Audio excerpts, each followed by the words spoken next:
20년간 엘리트로 살아온 외교관의 눈에 비친 북한의 실상과 해외 경험이 심어준 자유에 대한 갈망, 절친한 동료의 갑작스러운 실종, 연좌제의 공포, 그리고 마침내 내린 목숨을 건 탈북 결심, 베트남에서의 아슬아슬한 탈출 과정과 북한 요원들의 추격 속에 살아남은 그 순간들, 가족과 생이별 후 2년 만의 극적인 재회까지, 자유를 찾아 국경을 넘은 한 가족의 진실된 증언, 지금 시작합니다. 저는 박진호입니다. 북한에서 20년 동안 외교관으로 일했습니다. 엘리트라는 말이 무색하지 않게 김일성 종합대학 외국어학부를 졸업하고 외무성에 배치받았죠. 평범한 북한 주민들이 상상조차 할 수 없는 특권적인 삶을 살았습니다. 아프리카와 동남아시아 국가들을 오가며 북한의 이익을 대변하는 역할을 맡았어요. 북한 내에서는 영도자의 위대함과 북한 체제의 우월성만 배웠지만 해외에서 근무하다 보니 조금씩 의문이 생기기 시작했습니다. 처음 해외에 나갔을 때는 철저한 사상 교육으로 주변을 의심의 눈으로만 바라봤어요. 외국 호텔에 머물 때도 도청 장치가 있을까 두려워 말을 아꼈죠. 하지만 시간이 지날수록 제가 배운 세계와 실제 세계 간의 간극이 너무 컸습니다. 말레이시아에서 근무할 때였어요. 현지 시장을 방문했는데 식품이 풍족하게 쌓여있는 모습을 보고 놀랐습니다. 북한에서는 식량난이 심각하다고 들었는데 말이죠. 박동무, 저 과일들 보이나? 우리 인민들도 저렇게 풍족하게 먹을 수 있는 날이 오겠지? 옆에 있던 선배 외교관 말에 고개를 끄덕였지만 마음속으로는 의문이 생겼습니다. 북한 매체에서는 항상 다른 나라들이 경제 위기로 고통받고 있다고 보도했거든요. 실제로 본 세계는 달랐습니다. 외교관이란 직업 특성상 다양한 정보에 노출될 수밖에 없었고, 북한 체제가 선전하는 내용과 실제 현실 사이의 괴리를 점점 더 명확하게 인식하게 되었어요. 외교관으로서 특권을 누리면서도 내심 불안했습니다. 밤에 침대에 누울 때마다 내가 과연 올바른 삶을 살고 있는 건가라는 생각이 들었어요. 해외 파견 중 마주친 자유로운 삶의 모습들이 제 마음속에 작은 씨앗을 심었던 겁니다. 20년간의 외교관 생활은 제게 세상을 보는 눈을 열어주었습니다. 그 시간이 없었다면 지금 이 자리에서 제 이야기를 할 수도 없었겠죠. 가끔 과거의 제가 얼마나 북한 체제에 충성했는지 생각하면 부끄러움이 밀려옵니다. 하지만 그 시간이 있었기에 진실을 볼 수 있었으니 후회는 없습니다. 2010년 제 인생의 전환점이 찾아왔습니다. 절친한 동료 김태준이 갑자기 실종된 겁니다. 우리는 함께 김일성 종합대학을 졸업하고 외무성에 배치받았어요. 김태준은 영국 주재 북한 대사관에서 근무하다 본국으로 소환되었는데 귀국 후 연락이 두절됐습니다. 처음에는 특별한 임무를 맡았나 생각했죠. 한 달이 지나도 소식이 없어 조심스럽게 알아보기 시작했어요. 외무성에서는 아무도 김태준에 대해 말하지 않았습니다. 마치 그런 사람이 존재하지 않았던 것처럼요. 불안감이 커져갔습니다. 어느 날 밤, 예전에 김태준과 함께 일했던 리 국장이 제 집을 찾아왔어요.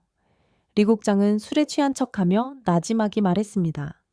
태준이 정치범 수용소로 갔다네. 영국에서 현지 언론과 인터뷰하면서 본국의 경제 상황을 약간 솔직하게 언급했다는군. 누군가 그 인터뷰 내용을 본국에 보고했고. 자네도 조심하게. 충격으로 한동안 말을 잇지 못했습니다. 김태준은 체제에 충성하는 인물이었어요. 단지 경제 상황을 조금 솔직하게 말했다는 이유로 그런 처벌을 받다니요. 그날 밤 잠을 이루지 못했습니다. 머릿속에서는 김태준의 웃는 얼굴과 그가 정치범 수용소에서 겪을 고통이 교차했어요. 다음 날부터 행동을 조심했습니다. 누가 나를 감시하고 있을지 모른다는 생각에 항상 경계했죠. 직장에서도 동료들과의 대화를 최소화했어요. 김태준의 실종은 제 내면에 깊은 불안과 의문을 심어주었고 체제에 대한 신뢰를 크게 흔들었습니다. 이전에는 흐릿했던 의심이 구체적인 형태를 띠기 시작한 순간이었죠. 말레이시아 주재 북한 대사관으로 파견되었습니다. 쿠알라룸푸르는 북한과 달리 활기차고 자유로운 도시였어요.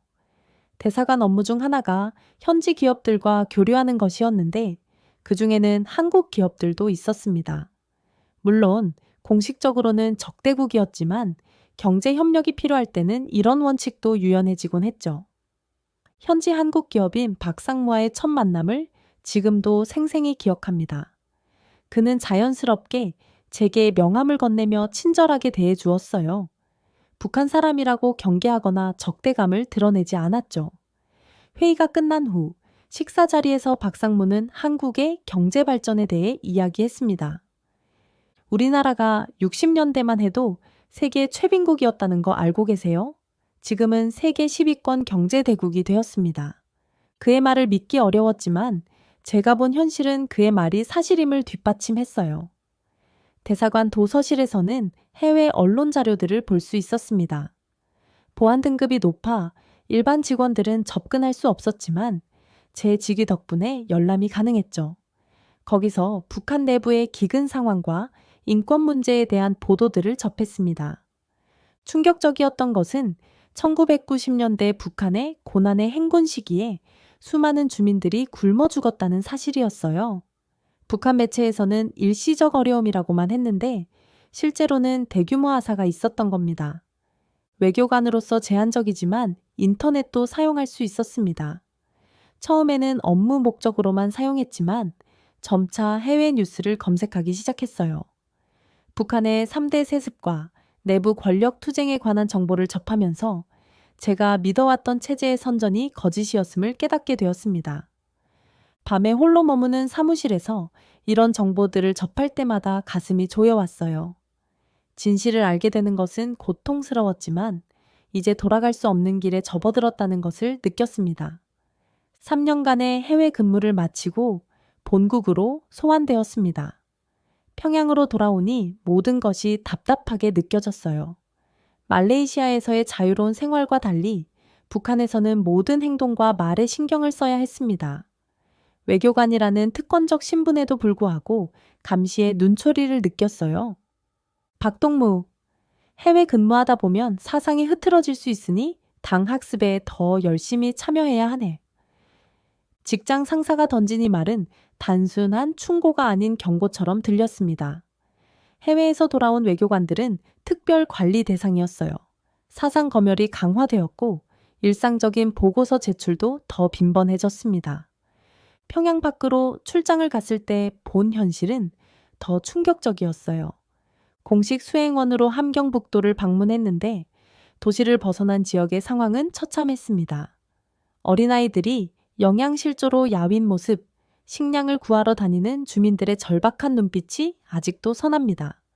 그쯤 김정은 후계 체제 구축이 본격화되면서 숙청의 공포 분위기가 커졌어요.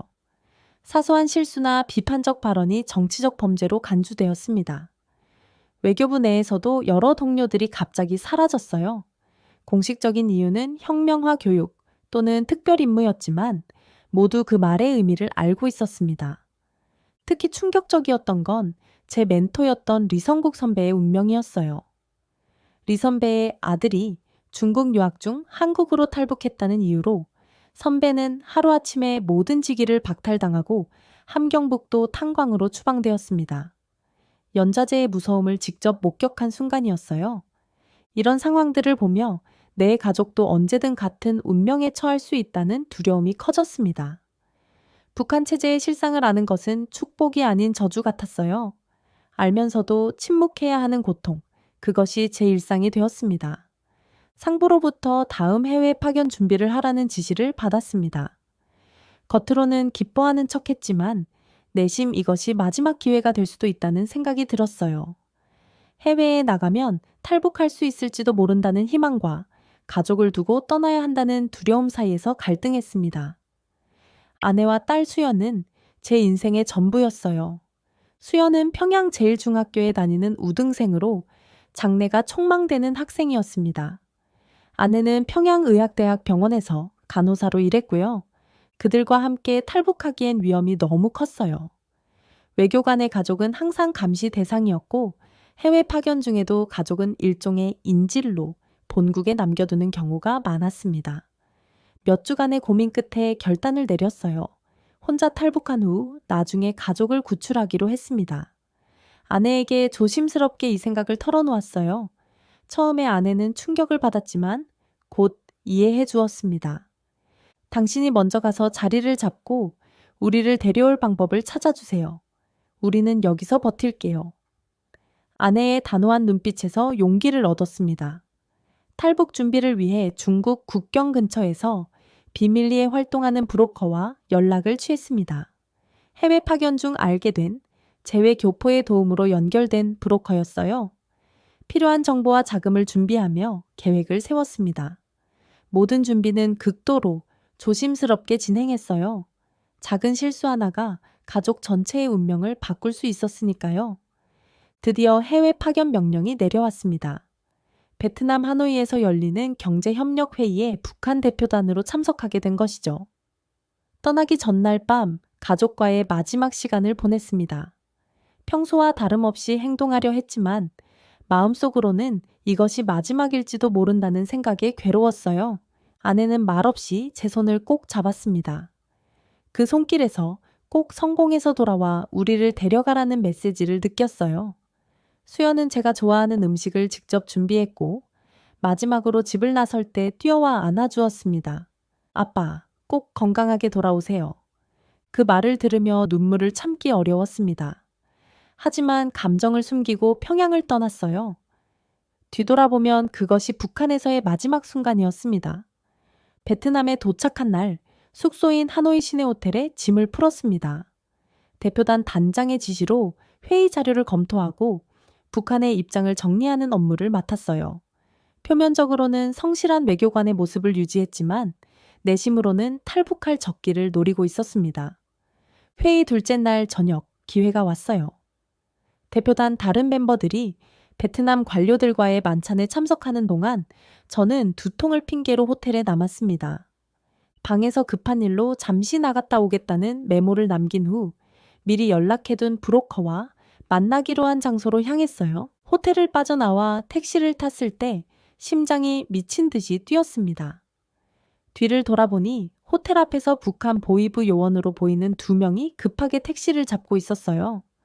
그들이 저를 쫓는 것인지 확신할 수 없었지만 택시기사에게 빨리 가달라고 부탁했습니다. 도심 한복판에서 택시를 내려 인파 속으로 섞여들었어요. 여러 상점을 드나들며 미행자를 따돌리려 했습니다.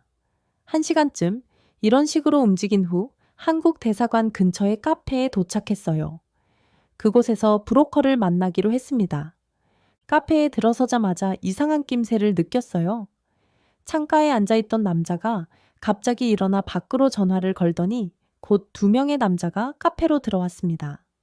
직감적으로 그들이 북한 요원임을 알았어요. 급히 카페 뒷문으로 빠져나와 달리기 시작했습니다. 한국 대사관까지는 불과 500m 정도였지만 그 거리가 끝없이 멀게 느껴졌어요. 뒤에서 발소리와 고함 소리가 들렸습니다. 박동무, 거기 서지 못해. 마지막 힘을 다해 달렸습니다.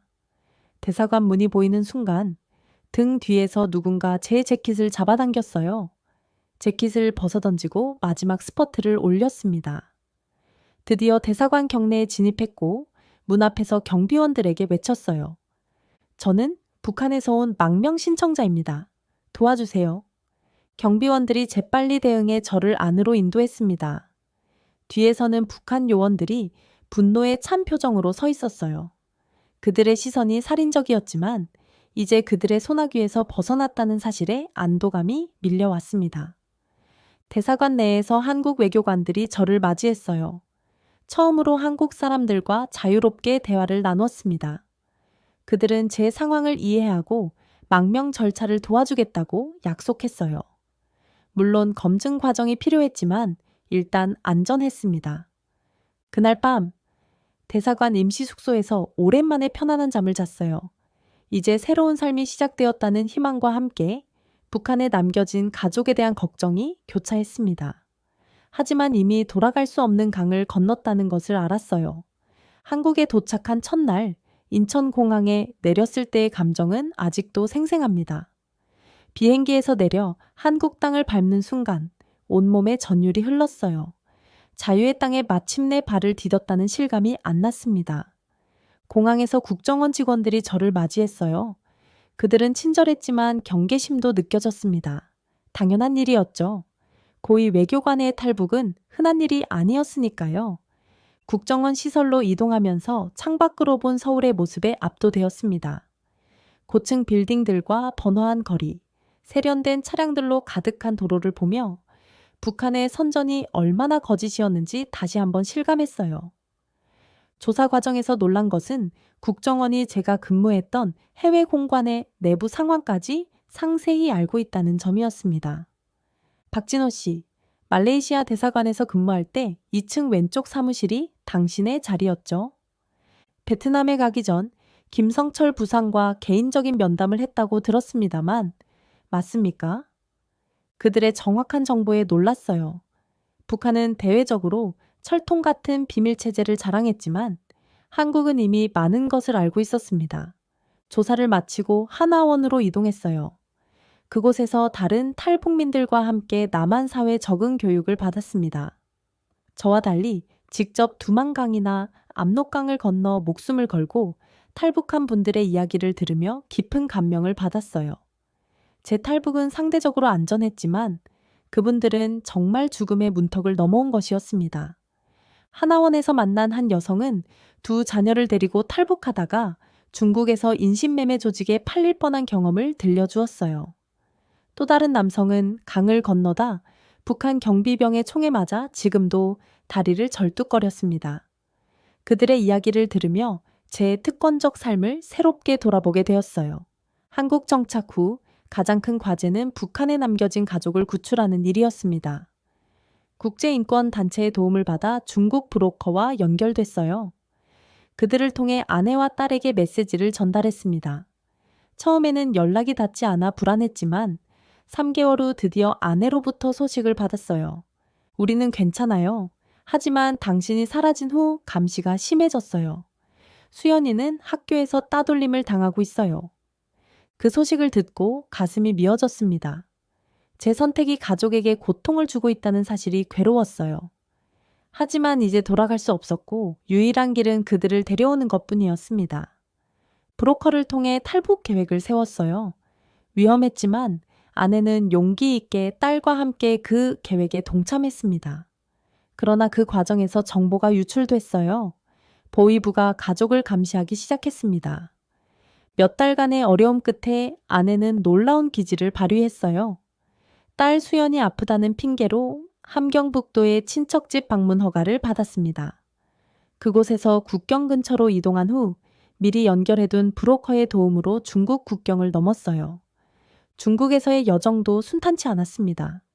중국 공안의 단속을 피해 라오스, 태국을 거쳐야 했어요. 그 과정에서 여러 차례 위기를 맞았지만 다행히 무사하게 태국에 도착했습니다. 방콕의 한국 대사관에서 보호를 받은 후 2년 만에 드디어 한국에 도착했어요. 아내와 딸을 다시 만났을 때의 감격은 말로 표현할 수 없습니다. 두 사람 모두 탈북의 고생으로 지쳐 있었지만 눈빛만은 생기 넘쳤어요. 딸 수연은 훌쩍 자라 제가 기억하던 모습과 달랐습니다. 두 사람을 품에 안았을 때 비로소 모든 것이 현실이라는 것을 실감했어요. 집으로 돌아오는 차 안에서 아내가 들려준 탈북 과정은 가슴 아팠습니다. 제가 사라진 후 가족은 정치범 가족이라는 낙인이 찍혔고 감시와 차별 속에서 살아야 했다고 해요. 수연은 학교에서 따돌림을 당했고 아내는 직장에서 쫓겨났습니다. 그럼에도 두 사람은 희망을 잃지 않고 탈출 기회를 노렸다고 했어요. 한국에서의 새 생활은 처음엔 모두에게 도전이었습니다. 수연은 한국 학교에 적응하는데 어려움을 겪었어요. 북한에서 우등생이었지만 한국의 교육 방식과 내용은 완전히 달랐죠. 영어와 컴퓨터는 특히 힘들었습니다. 하지만 수연은 놀라운 적응력을 보였어요. 방과 후 학교에서 추가 수업을 받았고 주말에는 독학으로 공부했습니다. 아내도 간호사 자격증을 따기 위해 공부를 시작했어요. 북한에서의 경험이 인정되지 않아 처음부터 시작해야 했지만 포기하지 않았습니다.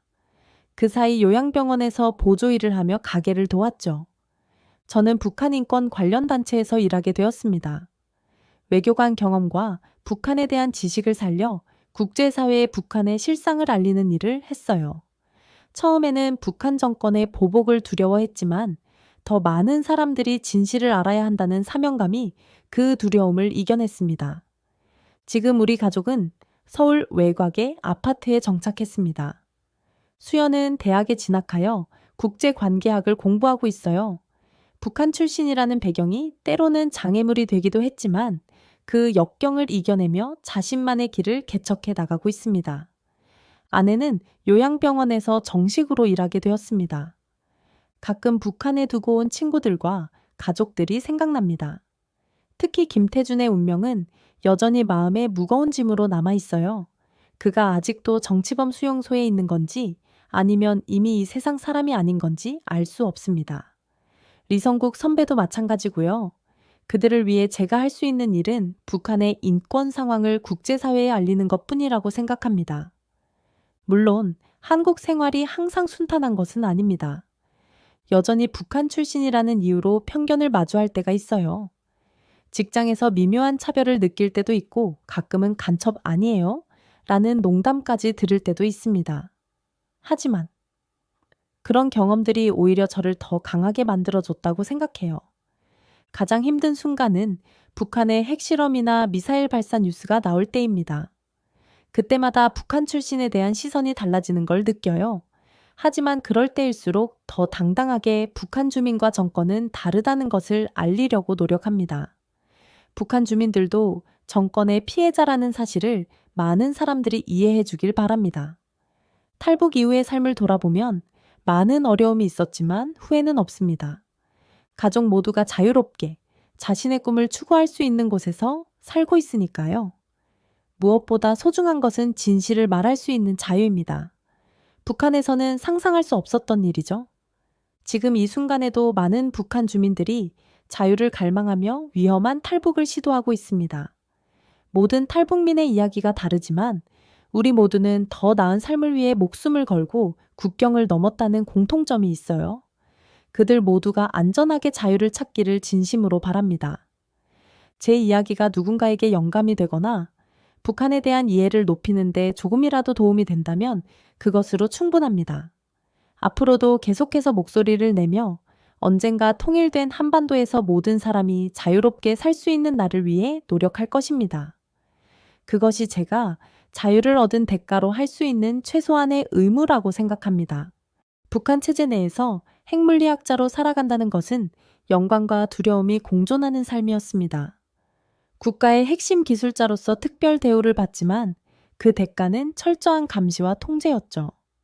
연구구역은 외부와 완전히 차단된 세계였고 모든 언행과 생각까지도 검열되는 공간이었습니다. 어느 날 갑작스러운 감마선 누출 사고는 그의 인생을 완전히 뒤바꿔 놓았습니다.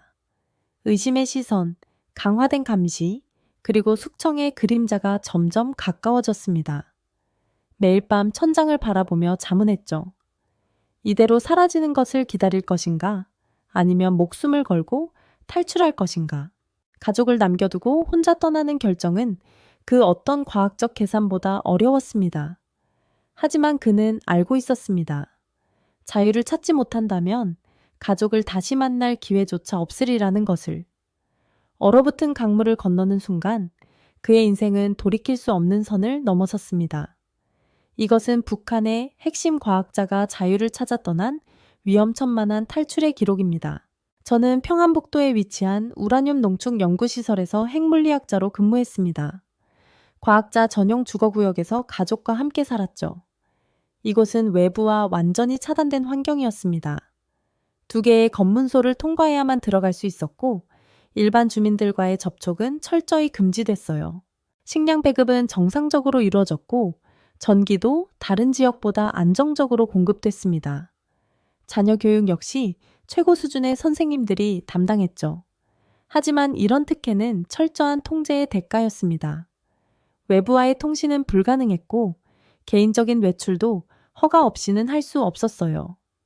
당과 지도자에 대한 비판적 발언은 상상조차 할 수 없었습니다.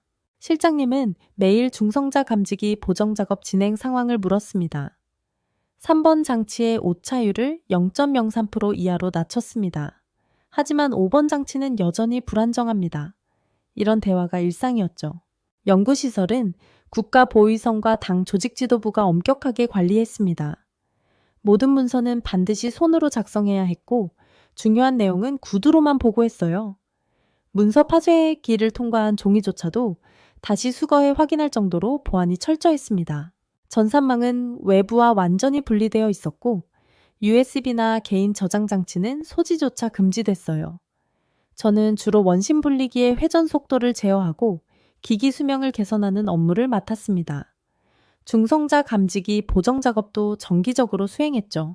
가족들과 보내는 시간도 늘 긴장감이 흘렀습니다. 아내는 같은 연구소에서 화학 분석을 담당했고 아이들은 학교에서 배운 내용을 저희에게 자랑스럽게 이야기했습니다. 겉으로 보면 평범해 보였지만 항상 누군가 우리를 지켜보고 있다는 느낌에서 벗어날 수 없었어요. 연구소 동료들과의 관계도 조심스러웠습니다. 너무 친밀해지면 의심받을 수 있었고 너무 소원하면 고립되어 또 다른 의심을 샀어요. 매주 진행되는 생활총화에서는 서로의 사소한 언행까지 비판해야 했습니다. 이런 환경 속에서 신뢰할 수 있는 사람은 거의 없었어요. 시설장은 항상 같은 말을 했습니다. 우리 시설의 기술력은 세계 최고 수준입니다. 지도자께서 직접 관심을 가지시는 사업인 만큼 동무들의 헌신이 곧 조국의 힘이 됩니다. 우리는 무언가를 만들고 있었고 그것이 무엇인지 정확히 알면서도 모르는 척해야 했죠. 그날은 평소와 다름없는 실험일이었습니다. 제가 원심 분리기의 회전 속도를 높이는 실험을 진행하고 있었어요. 갑자기 경고음이 울렸고 방사선 측정기의 수치가 급격히 올라갔습니다. 감마선 누출 사고였죠. 모두 밖으로 대피하시오. 즉시 방호복을 착용하고 대피하시오. 방송이 울렸습니다. 저는 즉시 작업을 중단하고 비상 프로토콜에 따라 움직였어요. 하지만 이미 누출된 방사선은 제 옆에 있던 동료 연구원의 피부를 붉게 만들었습니다. 사고 발생 3시간 후 보위부 요원들이 연구소를 가득 메웠습니다. 그들은 모든 연구원을 한 명씩 불러 조사를 시작했어요. 사고 당시 정확히 무엇을 하고 있었습니까? 누가 옆에 있었습니까? 이상한 점은 없었습니까? 질문은 계속됐습니다. 연구소 책임자가 가장 먼저 처벌 대상이 됐어요. 그는 다음 날부터 출근하지 않았습니다. 우리는 그가 어디로 갔는지 물어볼 수도 없었죠. 저는 당시 교대조였다는 이유로 조사 대상에 포함됐습니다. 동무는 왜 그 시간에 그곳에 있었소? 실험 계획에는 없었던 것 같은데? 의심의 시선이 저를 향했어요. 이후 교육 및 숙소에서 충성심 점검 학습이 수시로 진행됐습니다. 조국을 배신하는 자는 지옥에서도 편히 잠들 수 없소. 강사의 말에 모두가 고개를 끄덕였지만 저는 가슴이 조여왔습니다. 어느 날 밤 제 책상 위의 메모장이 평소와 다른 위치에 있는 것을 발견했어요. 다음 날은 서랍 안의 물건들이 미세하게 움직여 있었습니다. 누군가 제 물건을 조사했다는 사실이 분명했죠. 밤마다 이동 기록을 확인하는 인원도 생겼습니다. 아내도 변화를 느꼈습니다. 요즘 누가 계속 따라다니는 것 같아요. 아내의 귓속말에 저는 말없이 고개를 끄덕였어요. 아이들의 학교 선생님도 갑자기 우리 가족에 대해 많은 질문을 하기 시작했다고 합니다. 통제는 점점 강화됐습니다. 식당에서 밥을 먹을 때도, 체육 활동을 할 때도, 심지어 화장실을 갈 때도 누군가 항상 지켜보고 있다는 느낌이 들었어요. 가족 전체가 감시 대상이 됐다는 사실을 깨달았을 때 저는 처음으로 극단적인 선택을 고민하기 시작했습니다. 밤마다 천장을 바라보며 생각했습니다. 자신이 조만간 숙청 또는 혁명화 대상이 될 가능성이 높다고 판단했어요. 최근 소리 없이 사라진 연구원들의 모습이 머릿속을 맴돌았습니다. 그들의 가족들도 함께 사라졌죠. 다른 선택지는 없었습니다. 탈북은 생각만 해도 두려운 일이었어요. 직접적인 경험은 없었지만 과거 출장차 회령지역 공장 설비 점검을 했던 기억이 떠올랐습니다. 당시 국경과 가까운 지역이었기에 경비 상황을 어렴풋이 기억하고 있었죠. 책상 서랍 깊숙한 곳에서 회령지역의 지도를 꺼냈습니다. 출장 때의 보안 담당 직원의 눈을 피해 가져온 것이었어요. 지도를 펼치고 가능한 탈출 경로를 머릿속으로 그려보았습니다. 강을 건너야 했고 그 후에는 중국 영토에서의 이동 계획도 필요했죠. 가장 큰 고민은 가족이었습니다. 아내와 아이들을 두고 떠나는 것은 상상할 수 없었지만 가족 전체가 함께 이탈하는 것은 성공 가능성이 너무 낮았어요. 며칠 밤을 뜬 눈으로 고민한 끝에 제가 먼저 한국에 도착한 후 가족을 데려올 방법을 찾기로 결정했습니다. 위장 출장 명령서를 만드는 것이 첫 단계였어요. 연구소의 행정문서 양식을 정확히 기억해 손으로 직접 작성했습니다. 우라늄 농축 효율성 개선을 위한 회령 지역 공장 설비 점검이라는 제목을 붙였죠. 실장의 서명을 모방하는 것은 어렵지 않았습니다. 수년간 그의 서명을 봐왔으니까요. 출장 가방에는 꼭 필요한 것들만 챙겼습니다. 여분의 옷, 약간의 식량, 그리고 가족의 사진 한 장이었어요. 사진은 위험한 증거물이 될 수 있었지만 그것 없이는 견딜 수 없을 것 같았습니다. 마지막 밤 아내에게 말했습니다. 내일부터 3일간 회령에 출장 가야 해요. 돌아오면 중요한 이야기가 있을 거예요. 아내는 평소와 다른 제 목소리에 의아한 표정을 지었지만 더 묻지 않았어요. 아이들은 제가 돌아올 때 가져올 선물에 대해 이야기했습니다. 그들의 순진한 미소를 보며 가슴이 찢어지는 듯했죠. 아침이 밝았고 저는 위장 출장 명령서를 가지고 연구소 정문으로 향했습니다. 심장은 터질 듯이 뛰었지만 표정은 평소와 다름없이 유지하려 노력했어요. 3일 후에 돌아오겠소. 경비원에게 말하며 첫 번째 검문소를 통과했습니다. 회령에 도착한 후 지역기술 지도소를 방문했습니다. 평양에서 온 기술자입니다. 설비 점검 명령을 받았습니다. 담당자는 제 서류를 꼼꼼히 확인했어요. 다행히 의심 없이 통과시켰죠. 제가 곧바로 외곽 공장으로 이동하길 원했습니다. 공장 방문을 마친 후에는 현지 인민반장의 집에 하룻밤 묵게 됐어요. 수도에 동무가 오셨으니 특별히 대접해야지. 인민반장은 친절했습니다. 하지만 저는 그의 집에서도 긴장을 풀 수 없었죠. 머릿속은 오직 탈출 계획뿐이었습니다. 저녁 식사 후 인민반장에게 물었습니다. 내일 아침 일찍 강 주변 시설도 점검해야 합니다. 새벽에 출발할 텐데 괜찮을까요? 인민반장은 잠시 생각하더니 고개를 끄덕였어요. 필요하다면 그렇게 하시오. 하지만 조심하시오. 국경지역이라 경비가 삼엄하오. 새벽 3시 조용히 일어나 준비했습니다. 인민반장과 그의 가족은 깊이 잠들어 있었어요. 조심스럽게 집을 빠져나와 미리 파악해둔 지점으로 향했습니다. 하천 수심이 얕고 감시초소 시야에서 벗어나는 구간이었죠. 강가에 도착했을 때 심장이 거의 멈출 것 같았습니다. 아직 어둠이 깊었지만 저 멀리 국경 순찰대의 손전등 불빛이 보였어요. 숨을 죽이고 기다렸습니다. 순찰대가 지나간 후 마침내 물속으로 발을 내디뎠죠. 차가운 물이 허리까지 차올랐습니다. 3월의 물은 얼음장같이 차가웠어요. 천천히 소리 없이 움직였습니다. 한 걸음 한 걸음 내디딜 때마다 자유에 가까워지고 있다는 생각과 가족을 버리고 떠난다는 죄책감이 교차했죠. 강 중간쯤 왔을 때 갑자기 상류에서 떠내려오는 나뭇가지에 발이 걸렸습니다. 균형을 잃고 물에 빠질 뻔했어요. 간신히 중심을 잡았지만 하의가 완전히 젖고 말았습니다. 천이 급격히 떨어지는 것을 느꼈죠. 마침내 중국 땅에 발을 디뎠습니다. 뒤돌아보니 내가 건너온 강이 희미하게 보였어요. 그곳에 내 과거의 삶, 내 가족, 내 모든 것이 남겨져 있었습니다. 눈물이 나왔지만 멈출 시간이 없었죠. 중국 측 산림구역까지 약 2km를 필사적으로 걸었습니다. 산림 속에 숨어 떨리는 몸을 진정시키려 했습니다. 젖은 옷은 몸의 온기를 빼앗아갔어요. 이대로는 저체온증으로 죽을 수도 있다는 생각이 들었습니다. 하지만 이제 돌아갈 수는 없었죠. 산림 속에서 하룻밤을 보낸 후 멀리 보이는 작은 농가를 향해 조심스럽게 다가갔습니다. 조선족일 가능성이 높은 집이었어요. 문을 두드리기 전 깊게 숨을 들이마셨습니다. 이 순간의 선택이 생사를 가를 수도 있었죠. 문을 연 노인은 저를 의심스럽게 바라봤습니다. 저는 조용히 말했어요. 도와주십시오. 북에서 왔습니다.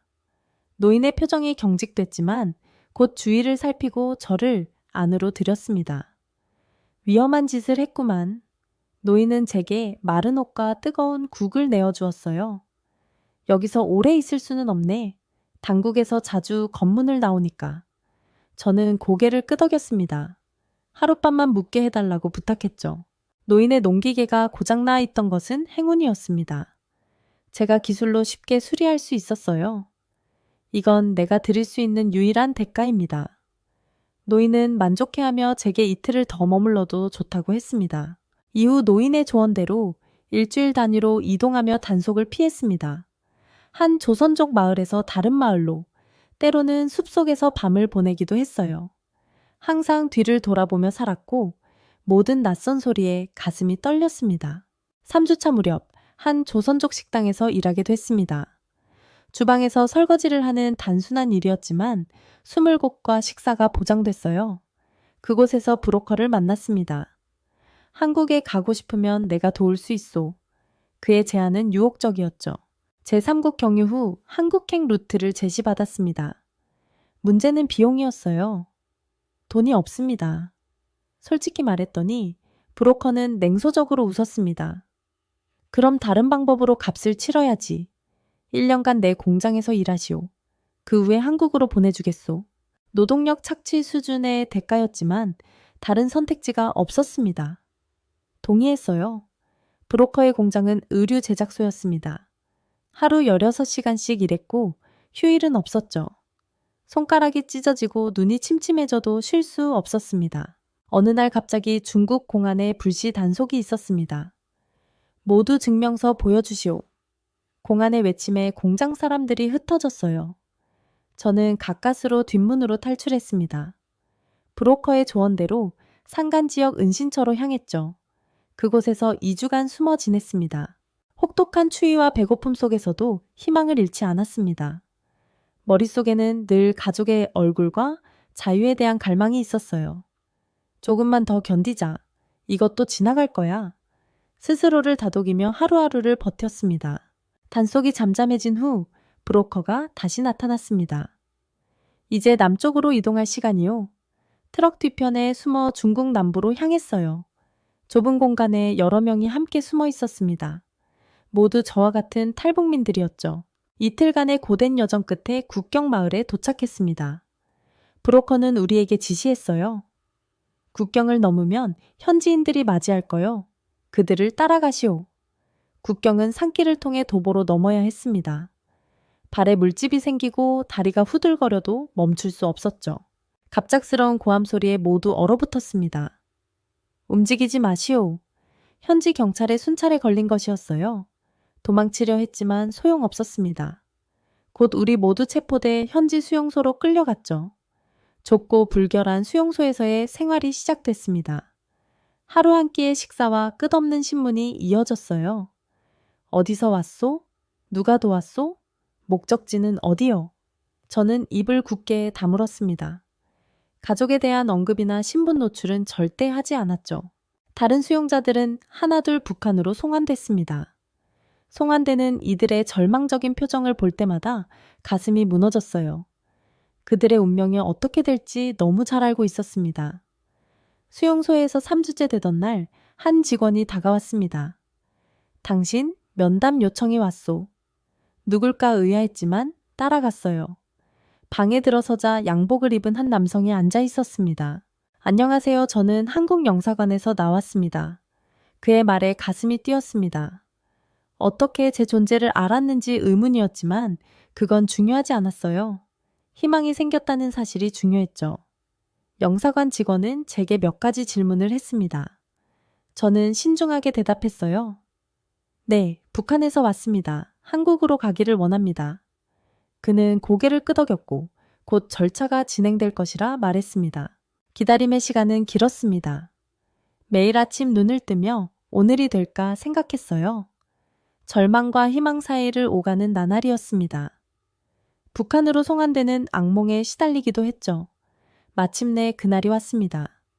짐을 챙기시오. 이제 떠납니다. 영사관 직원의 말에 눈물이 흘렀어요. 비행기에 오르기 전까지도 이 모든 것이 꿈이 아닌지 의심했습니다. 창밖으로 구름을 바라보며 생각했죠. 이제 정말 자유로워지는 걸까? 인천국제공항에 도착했을 때의 그 감각을 잊을 수 없습니다. 공항의 깨끗함, 사람들의 자유로운 움직임, 그리고 무엇보다 저를 미행하는 사람이 없다는 사실이 낯설었어요. 하지만 자유의 여정은 아직 끝나지 않았습니다. 곧바로 국가정보원 시설로 이동했습니다. 앞으로 몇 주간 여기 머물면서 조사를 받게 될 겁니다. 담당 직원의 말에 긴장했지만 이해했어요. 내가 정말 탈북민인지 혹시 간첩은 아닌지 확인해야 했으니까요. 조사는 철저했습니다. 평양 어느 지역에 살았습니까? 학창시절 학교는 어디였습니까? 직장에서는 어떤 일을 했습니까? 질문들이 이어졌어요. 모든 것에 솔직하게 대답했지만 한 가지 주의한 것이 있었습니다. 바로 제 전문 분야에 관한 것이었죠. 우라늄 농축 과정에서 원심 분리기의 회전 속도 제어는 어떻게 합니까? 기술적인 질문이 나왔을 때 저는 잠시 망설였어요. 이런 정보가 악용될 수도 있다는 생각이 들었지만 제 신원을 증명하기 위해서는 필요했습니다. 베어링 시스템의 안정성을 높이기 위해 자기장 부상 기술을 응용합니다. 회전축의 마찰을 최소화하고 진동을 제어하는 알고리즘을 적용하죠. 제 설명에 조사관들은 서로 눈빛을 교환했습니다. 제가 실제 핵물리학자라는 것을 확신한 듯했어요. 조사 과정에서 가장 힘들었던 것은 신변 노출에 대한 두려움이었습니다. 제 신원이 외부에 알려지면 북에 남아있는 가족들이 위험해집니다. 담당자는 이해한다며 익명 상태를 유지할 것을 약속했어요. 보호기간 중에는 외부 이동과 통신이 모두 제한됐습니다. 공식 기록상 존재하지 않는 인물로 처리됐죠. 처음에는 또 다른 감옥에 갇힌 것 같아 답답했지만 점차 이해하게 됐습니다. 이 모든 것이 저와 남한 사회를 보호하기 위한 조치였으니까요. 조사관 중 한 명이 특별히 친절했습니다. 적응하기 힘들겠지만 곧 나아질 겁니다. 하나원에서 교육받은 후에는 자유롭게 살 수 있어요. 그는 자주 북한에 남겨진 가족 이야기를 들려주었습니다. 그의 말처럼 가족을 향한 그리움과 죄책감은 제 가슴을 무겁게 눌렀어요. 언젠가는 그들도 자유를 찾을 수 있을 겁니다. 그의 위로에 고개를 끄덕였지만 가능할지 의문이었습니다. 시간이 흐르며 조사는 마무리됐고 하나원으로 이동하게 됐어요. 그곳에서 남한 사회 적응 교육을 받게 됐습니다. 화폐 사용법, 컴퓨터 활용, 대중교통 이용 방법 등 기본적인 생활 기술부터 배웠죠. 가장 어려웠던 것은 사람들과의 소통이었습니다. 같은 한국어를 사용하지만 언어 습관과 표현 방식이 달랐어요. 기술 계약직으로 일하기 시작했습니다. 주로 전자제품 수리나 기계 장치 점검 같은 일이었죠. 어디서 이런 기술을 배우셨어요? 동료들의 질문에 항상 같은 대답을 했습니다. 군대에서요.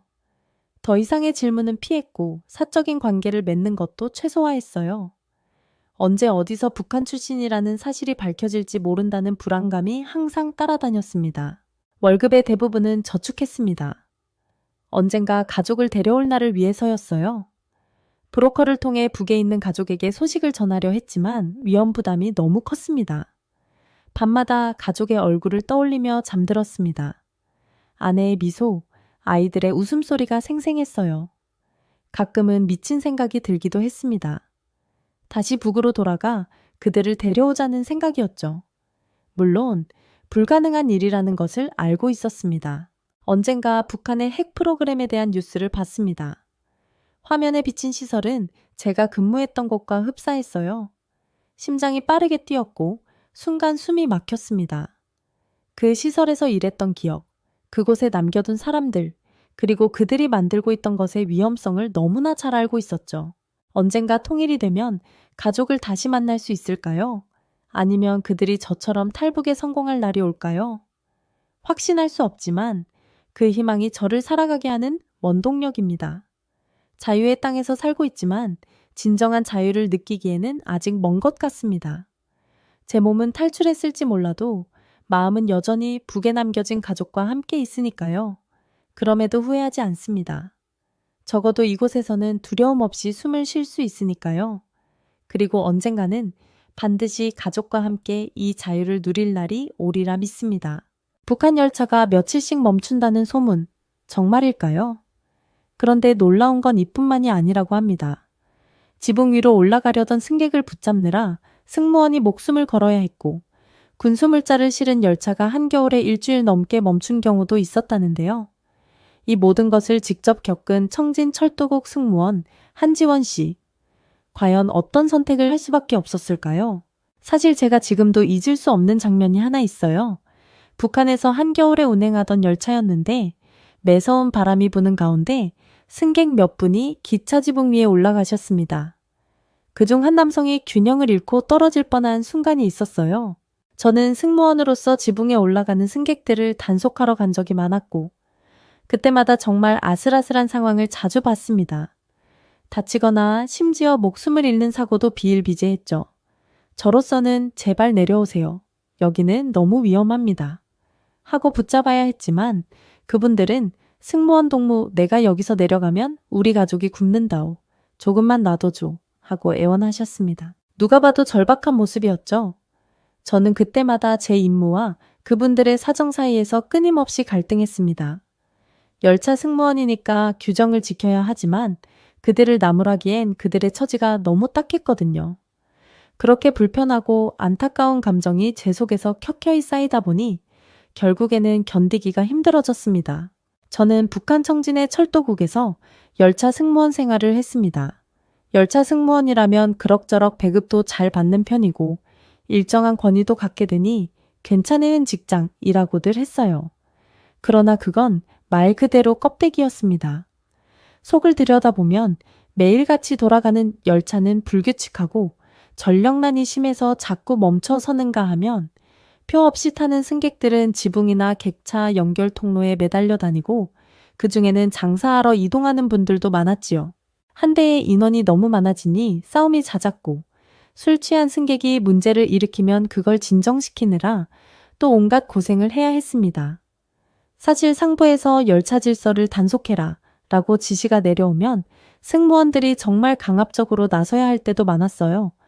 그때마다 저는 내심 여기는 사람도 많고 모두가 먹고 살기 바쁜 상황인데 내가 이렇게까지 해야 하나 하며 자책하기도 했습니다.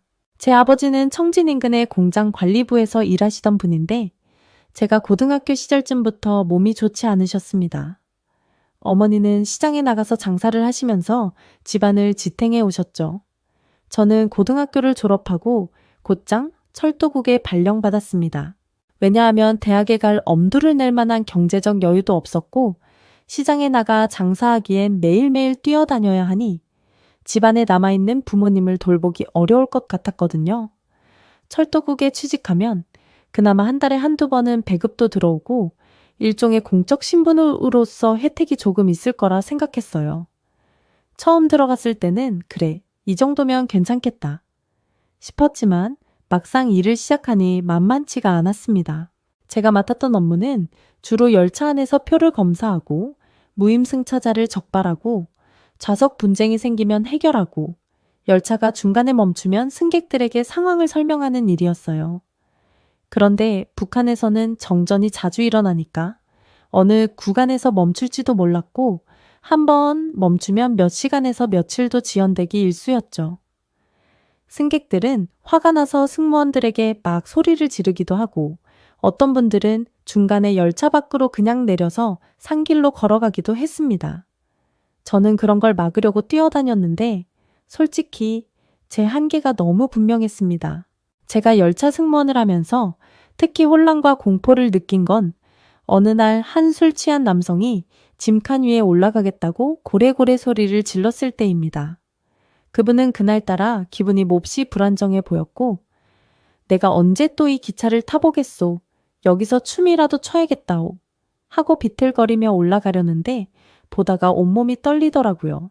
주변 승객들도 겁이 나니까 말리지 못하고 저만 쳐다봤습니다. 저는 동무, 안 됩니다. 내려오세요. 위험합니다. 를 연신 외쳤지만 그분은 점점 더 과격해졌어요. 저는 결국 그분을 붙잡으려다가 그분이 제 손을 강하게 뿌리치는 바람에 의자 쪽에 부딪혔습니다. 다치진 않았지만 제 머릿속에는 이렇게 하다가 정말 큰 사고 나겠다. 나도 죽을지 모르겠다. 하는 두려움이 지나갔습니다. 나중에 다른 승객들까지 합세해서 그분을 억지로 끌어내리기는 했는데 너무 큰 소란이었고 그날 일이 있은 후 며칠 동안은 제 마음이 불안해서 잠을 설쳤습니다. 그런 상황이 잦으니 저는 시간이 지날수록 사람 대하는 게 무서워졌습니다. 그런데도 일은 계속해야 했으니까 점점 더 무감정해지고 때론 거칠게 대응해야 할 때도 있었습니다. 제가 좋아서 하는 게 아니라 내가 안 그러면 또 큰 문제 생기니까요. 이런 제 모습을 볼 때마다 스스로 참 싫었습니다. 이러다가 어느 날은 열차 지붕 위에서 사람이 떨어지는 걸 제대로 못 막으면 어쩌나. 그럼 나도 같이 처벌받고 인생이 어떻게 될까? 이런 생각까지 떠올랐어요.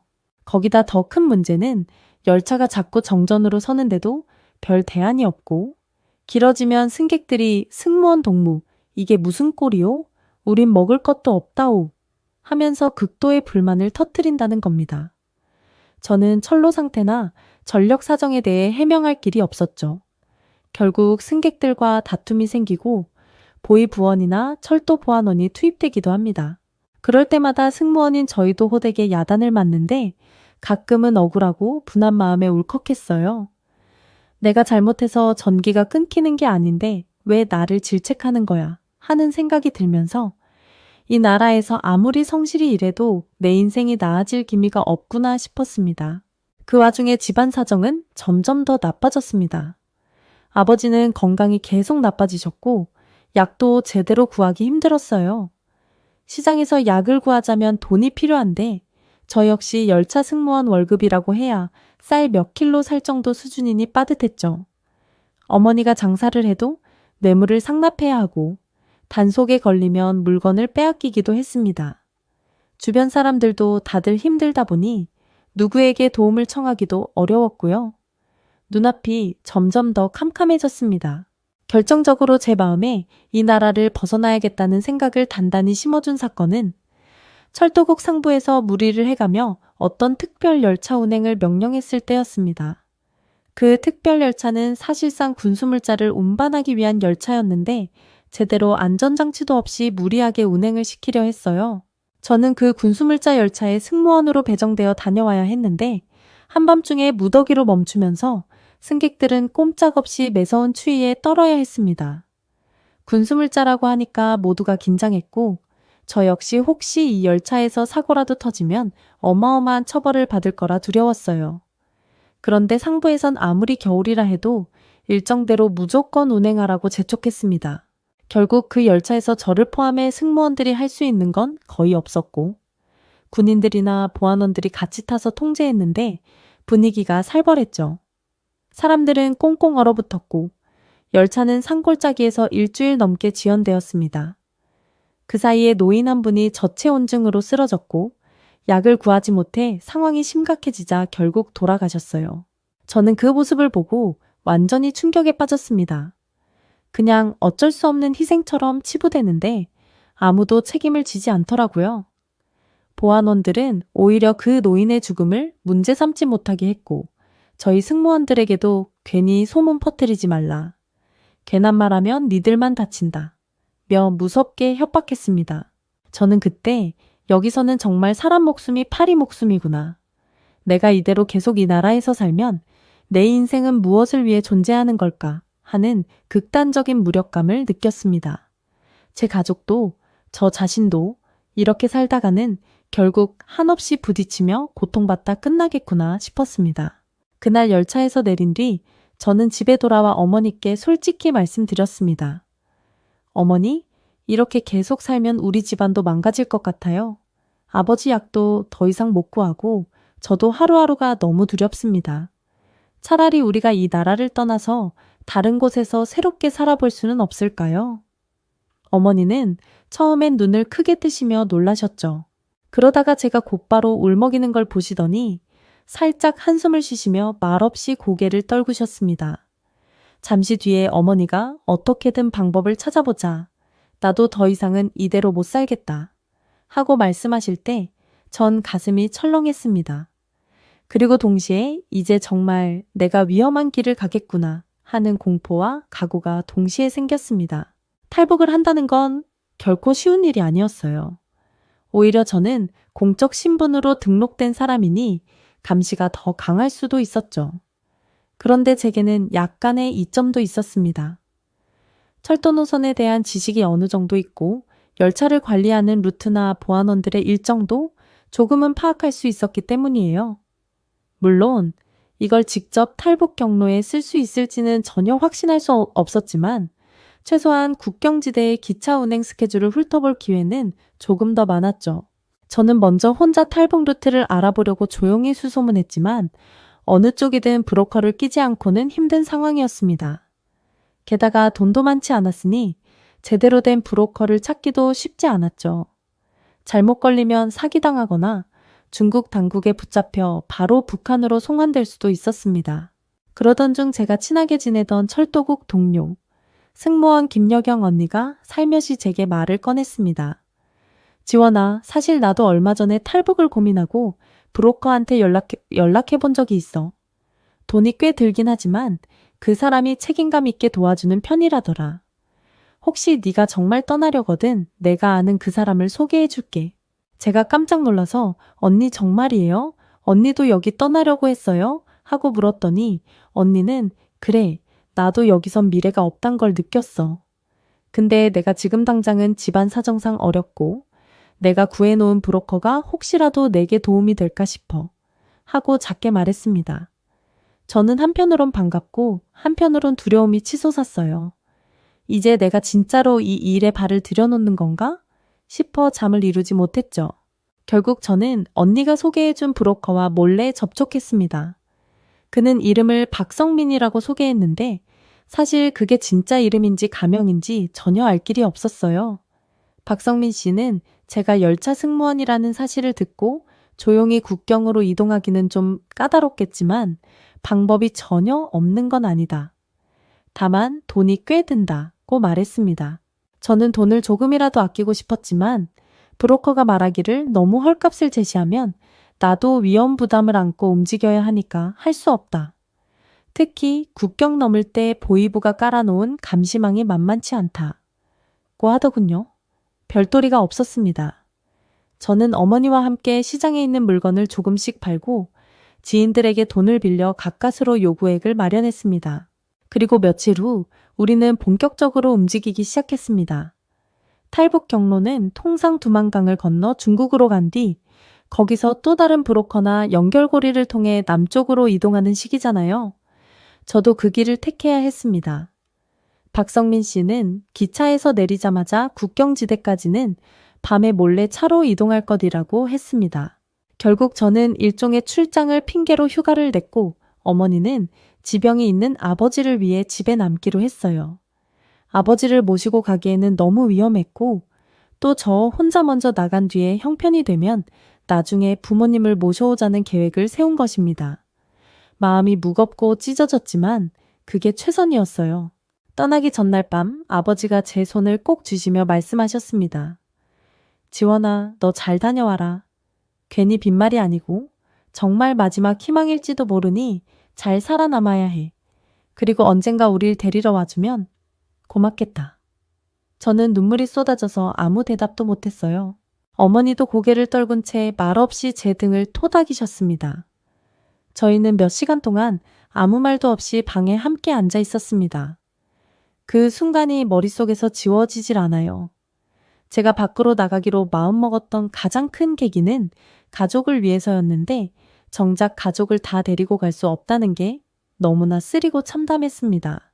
다음날 새벽, 저는 김여경 언니의 도움을 받아 기차에 올랐습니다. 박성민 씨가 지시한 대로 철도국 내부 문서처럼 위장한 종이를 소지하고 국경지대 철도 점검 임무가 있다는 식으로 수비초소를 통과했습니다. 다행히 큰 문제는 없었어요. 다만 기차 안에서 혹시 눈치채는 사람이 있을까봐 저는 눈도 제대로 못 들고 있었습니다. 저는 언제든 보위부 직원이 나타나 넌 왜 이런 노선에 오느냐 하고 신문할까봐 전전긍긍했지요. 무사히 국경 인근에 도착했을 때는 이미 해가 저물고 있었습니다. 기차에서 내려 약속된 장소로 가니 낡은 트럭 한 대가 대기하고 있었습니다. 거기서 박성민 씨가 저를 기다리고 있었어요. 빨리 타. 여기서 늑장 부리면 다 같이 잡힌다. 그는 굉장히 조급해 보였습니다. 저는 말을 아끼고 트럭에 올라탔습니다. 트럭에는 저 이외에도 탈북을 시도하는 2명이 더 있었어요. 한 사람은 제 또래로 보이는 여성 장보람이었고 다른 한 분은 나이가 좀 있어 보이는 남성 최동욱 씨였습니다. 우리는 대충 인사를 나눴지만 모두 긴장 상태라 서로 말을 많이 하진 않았어요. 박성민 씨는 운전수에게 서둘러 라고 소리치곤 창문으로 밖을 살피며 계속 무전을 주고받았습니다. 트럭은 흔들거리며 국경에 가까운 산길로 접어들었습니다. 멀리서 저는 두만강이 희미하게 보였습니다. 강 근처에는 지키는 병사가 많고 밤이 되면 순찰이 더 빈번하다고 들었습니다. 실제로도 곳곳에 불빛이 보였고 어딘가에서 개 짖는 소리가 들렸죠. 박성민 씨는 트럭을 중간 지점에 세우더니 우리에게 내려서 조용히 걸어가자고 지시했습니다. 혹시라도 개가 짖으면 땅바닥에 엎드려. 절대 움직이지 마라. 저는 심장이 쿵쾅대고 머리가 아찔할 정도였습니다. 내가 정말 여기서 잡히면 끝이구나 싶어서 손이 덜덜 떨렸어요. 그렇게 어두운 산길을 더듬어 내려갔습니다. 박성민 씨가 앞장서고 우리는 한 줄로 뒤를 따랐죠. 장보람 씨는 저와 비슷한 처지인지 숨을 고르며 중얼거리듯 말했어요. 너무 무서워 죽겠어요. 우리 과연 무사히 갈 수 있을까요? 저도 숨소리를 죽이며 작게 대답했습니다. 저도 모르겠어요. 근데 여기서 포기할 수도 없잖아요. 보람 씨는 제 손을 살짝 잡았습니다. 그 순간 서로의 떨림이 그대로 전해졌죠. 우리는 이미 되돌릴 수 없는 길에 들어섰으니 어떻게든 앞으로 가야 했습니다. 다행히 심한 돌발 상황 없이 두만강 근처에 도착했지만 강에는 얼음이 녹담한 덩어리들이 어지럽게 떠다니고 있었습니다. 곳곳이 진흙탕이라 발이 푹푹 빠졌고 살을 내는 찬바람이 몰아쳤어요. 그 와중에 박성민 씨가 준비한 작은 고무보트가 보였고 우리는 그걸 강물 위에 띄워야 했습니다. 빨리 움직여. 그는 조용하지만 다급하게 소리쳤습니다. 저는 몸을 사릴 새도 없이 그 작은 보트를 잡고 미끄러운 강가를 내려갔어요. 물이 조금만 들어와도 발이 시려서 감각이 없어지는 듯 했어요. 그렇게 5명, 저와 브로커, 그리고 나머지 3사람이 작은 보트에 올라탔는데 당연히 보트가 뒤집힐까봐 겁이 났습니다. 박성민 씨는 조용히 균형 잘 잡아 라고 소리내지 않으려 애쓰며 명령했습니다. 저와 보람 씨는 서로를 붙잡고 있었고 최동욱 씨는 뒷자리에 바짝 웅크려 앉았지요. 보트가 강 한가운데쯤 오니 기온이 더 차갑게 느껴졌고 마음속에서는 만약 총소리가 들리면 어쩌나 이러다 얼음 덩어리에 부딪혀 가라앉으면 어쩌나 하는 생각이 끊임없이 올라왔습니다. 사실 그때 보트가 얼음덩이에 부딪혀 크게 흔들리는 일이 한 번 있었습니다. 보람 씨가 순간적으로 깍 하고 작은 비명을 질렀고 박성민 씨가 쉿 하고 입을 막았죠. 다행히 큰 소리는 아니었지만 우리 모두 심장이 멎는 줄 알았습니다. 만약 이 소리를 들은 병사가 조명탄이라도 쏘아 올리면 그대로 덜미가 잡혔을 테니까요. 정말 그 순간의 공포는 평생 잊을 수가 없습니다. 우여곡절 끝에 강을 건너 중국 쪽 강둑에 도착했을 때 저는 숨조차 고르기 어려웠어요. 땅에 발을 붙이고도 이게 꿈인가 생시인가 하는 기분이 들었습니다. 그런데 기쁨도 잠시 바로 근처에 중국 경찰이 있다는 소리가 들려서 우린 곧장 폐가 같은 곳으로 숨었습니다. 그 폐가에는 미리 브로커가 조달해 놓은 마른 음식 몇 개와 얇은 담요가 있었어요. 당분간 여기서 몸을 녹이자. 곧 차가 올 거야. 박성민 씨가 낮은 목소리로 말했습니다. 폐가하는 바람이 덜했지만 여전히 춥고 어둡고 축축했어요. 아무리 중국 땅이라 해도 아직 완전히 안전한 건 아니고 공안에게 적발되면 북한으로 송환될 수 있으니까요. 그래도 일단 국경을 넘었다는 안도감이 조금씩 밀려왔습니다. 서로를 쳐다보며 정말 왔네요. 여기가 중국 땅이네요. 라고 속삭이는데 눈물이 왈칵 쏟아졌습니다.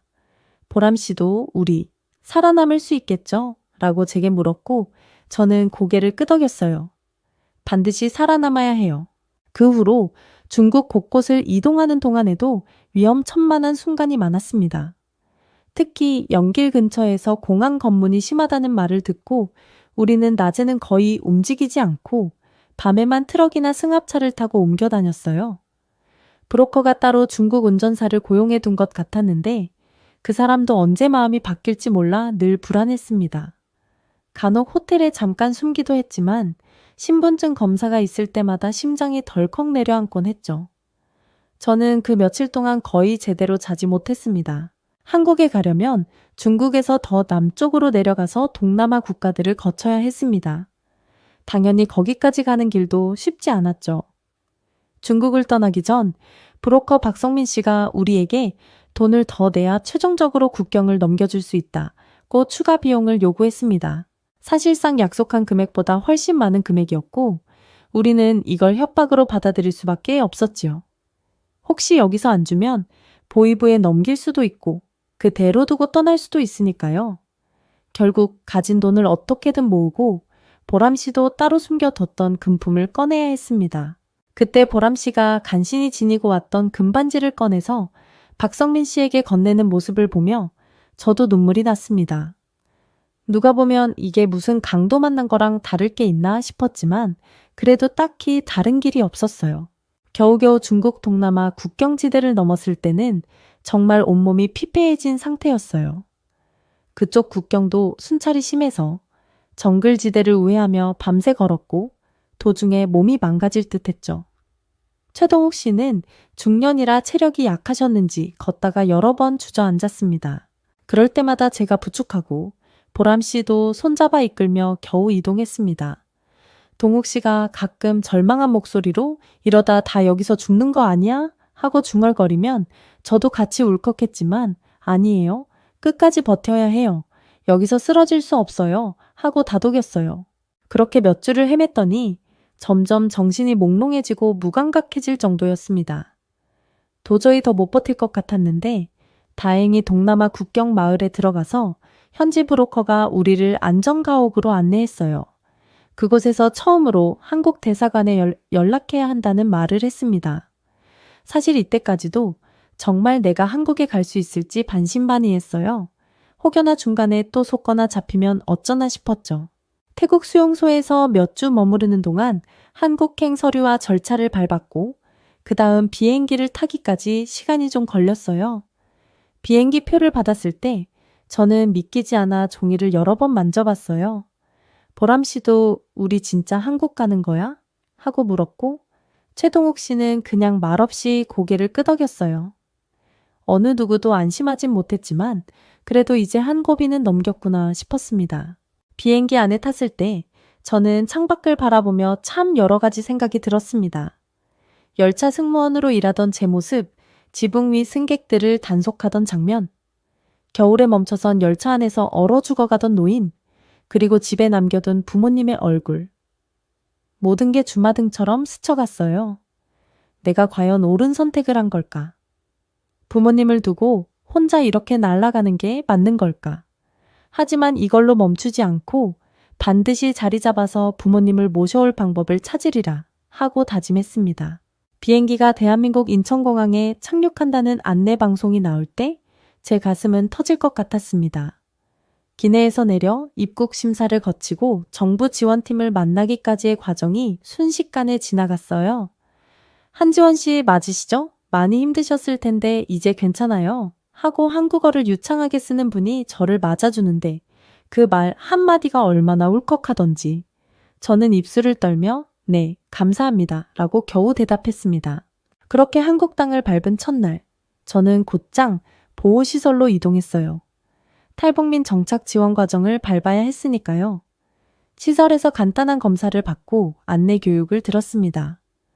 여기가 한국이에요. 앞으로 한동안은 저희 안내에 따라 체류하셔야 해요. 직원분이 공손하게 말했는데 북한과는 너무 다른 태도라 처음엔 오히려 경계심이 생기기도 했습니다. 북한은 늘 강압적인 분위기였는데 한국은 어딜 가든 정중하게 응대해주니 이게 정말인가 싶었지요. 며칠 뒤 저는 다른 탈북민들과 함께 생활하면서 한국 사회에 적응하기 위한 기초교육을 받았습니다. 거기서 만난 분들 중에는 저보다 먼저 온 분들이 많았고 한국 생활의 어려움과 보람을 여러 가지 알려주셨죠. 여긴 교통이 편해서 어디든 쉽게 갈 수 있어. 시장 가기도 좋고 병원도 금방 갈 수 있고 너 북한에서 열차 승무원 했다며. 여기 전철 한번 타보면 아주 깜짝 놀랄걸? 이런 식으로 웃으며 말씀해 주셨는데 저는 솔직히 반신반의했어요. 설마 아무리 나만이라도 어딜 가든 정시에 제대로 운행한다는 게 그렇게 대단하겠어? 정도로 생각했던 거예요. 그런데 정말 얼마 지나지 않아 제가 한국 생활을 시작하던 첫 주말에 서울 지하철을 탔는데 완전히 충격을 받았습니다. 승강장은 깔끔하게 정돈되어 있고 전광판에 열차 도착 시간이 초 단위로 표시되어 있더라고요. 더 놀라운 건 그 시간이 정확히 맞는다는 거였어요. 곧 열차가 들어옵니다. 라는 안내 방송이 나오는데 정말 1분 후에 열차가 도착했습니다. 승객들은 조용히 서서 기다렸다가 문이 열리면 질서 있게 타고 자리에 앉거나 손잡이를 잡고 서 있었습니다. 제가 속으로 중얼거렸죠. 이게 어떻게 가능한 거야? 차 안에서도 잡상인이 없고 자리를 두고 싸우는 사람도 없고 심지어 무임승차자를 단속하는 승무원도 보이지 않았어요. 그냥 다들 교통카드를 찍고 조용히 이동하는 거였죠. 저는 북한 열차 생각이 떠올라서 기차 안에서 표 검사 안 하나? 하고 궁금해했는데 이곳은 전산으로 모든 승객이 지불을 마쳤기 때문에 굳이 일일이 검표할 필요가 없다고 하더군요. 정말로 세상이 달라도 너무 달랐습니다. 사실 저는 북한에서 기차 출발 시간이 자꾸 바뀌는 데 익숙했으니 지하철도 가끔 늦을 수 있지 않을까 하고 다음 역으로 가는 도중에 지켜봤어요. 그런데 아니었어요. 마치 기계처럼 일정에 따라 뚜벅뚜벅 움직이는데 저는 이건 내 상식으론 불가능한데 싶어 머리가 띵했습니다. 좌석도 적당히 있고 서 있는 사람들도 불편해 보이지 않았고 창밖으로 보이는 도시 풍경은 또 얼마나 번듯한지. 어쩐지 제가 영화 세트장에 와 있는 기분이었어요. 그 이후로 제가 태어나 처음 가본 대형마트도 편의점도 버스 정류장도 모든 게 생소하고 놀라웠습니다. 버스 정류장에 설치된 전광판이 다음 버스는 몇 분 후에 도착이라고 알려주는데 그게 정확히 들어맞아요. 저는 남한에서 더 이상 오늘 기차가 멈출까, 정전이 날까, 온열기기가 꺼질까 걱정 안 해도 된다는 사실에 너무나 안도감을 느꼈습니다. 그러면서도 한편으로는 북한의 가족들이 떠올라서 가슴이 아팠어요. 저 혼자만 편하다고 모든 문제가 해결되는 건 아니니까요. 어느 정도 정착 지원을 마친 뒤 저는 고향에서 해왔던 경험을 조금 살려볼 수 있을까 싶어서 열차 관련 분야를 알아보았습니다. 물론 한국 고속철도나 지하철에 바로 취직하는 건 어려웠지만 저는 어찌됐든 철도 업무에 관심이 생겨서 관련 회사에 이력서를 내기도 하고 야간 강좌를 들어보기도 했어요. 그 과정에서 만난 한국 친구 민호가 있었는데 그 친구가 제게 너 북한에서 열차 승무원 했다고? 한국 철도 시스템은 완전히 다를 텐데 혹시 역무원이나 항공 서비스 분야에 관심 있어? 하고 여러모로 조언을 해주었습니다. 저는 민호에게 뭐가 됐든 이 사회를 좀 더 배우고 싶어. 내가 북한에서 해왔던 방식을 버리고 여기 제도를 이해하는 게 먼저겠지 하고 솔직히 털어놨습니다. 민호는 저를 이해한다면서 그래도 네가 가진 경험 자체는 의미가 있을 거야. 북한에서 힘들게 승객들을 상대했던 것도 어찌 보면 대인 서비스 경험 아니겠어? 하고 격려해 줬습니다. 그 말이 참 고마웠습니다. 저는 한국에서 처음으로 누군가가 제 북한 승무원 경력을 긍정적으로 바라봐 준다는 느낌을 받았거든요. 북에서는 늘 제 일을 만만치 않고 위험하기만 한 직업이라 생각했는데 민호의 말에 용기가 생기더라고요. 그렇게 시간이 흐르고 저는 조금씩 생활을 안정시켜 나갔습니다. 무엇보다 제게 가장 큰 변화는 앞으로 이렇게 살면서 돈을 벌고 가족들을 데려올 방도를 마련할 수 있겠구나 하는 희망이 생겼다는 점이었어요. 북한에 있을 때는 내 의지나 노력만으로는 아무것도 바꿀 수 없었거든요. 하지만 여기서는 내가 열심히 일하면 그 대가를 받을 수 있고 적어도 전기가 끊겨 열차가 멈추거나 보안원한테 괜히 시달리는 일은 없어요. 이게 얼마나 큰 자유와 안도감인지 말로 다 못합니다. 물론 아직 부모님을 모셔올 계획은 쉽지 않습니다. 제가 번 돈으로도 그리고 여러 제도적 한계로도 바로 실행하기에는 어려운 부분이 많아요. 그렇지만 저는 포기하지 않을 겁니다. 지금껏 목숨 걸고 넘어온 길인 만큼 언젠가 아버지와 어머니가 이곳에서 따뜻한 집에 머물며 약도 제때 드시고 무언가를 두려워하지 않고 지내시도록 도와드리는 게 제 꿈이에요. 그럼 이 긴 사연을 들어주셔서 고맙습니다. 사실 여기 적지 않은 분량도 다 담지 못한 이야기가 많지만 이 정도로도 제 삶의 전환점을 충분히 전해드릴 수 있을 것 같아요. 저는 계속 앞으로 나아갈 겁니다. 언젠가 더 밝은 얼굴로 제 부모님과 함께 지낼 날을 꿈꾸면서 말이죠. 그리고 혹시 지금 이 순간에도 탈북을 고민하거나 힘든 상황을 겪고 계신 분들이 있다면 부디 절망 속에서도 희망의 끈을 놓지 않길 기원합니다.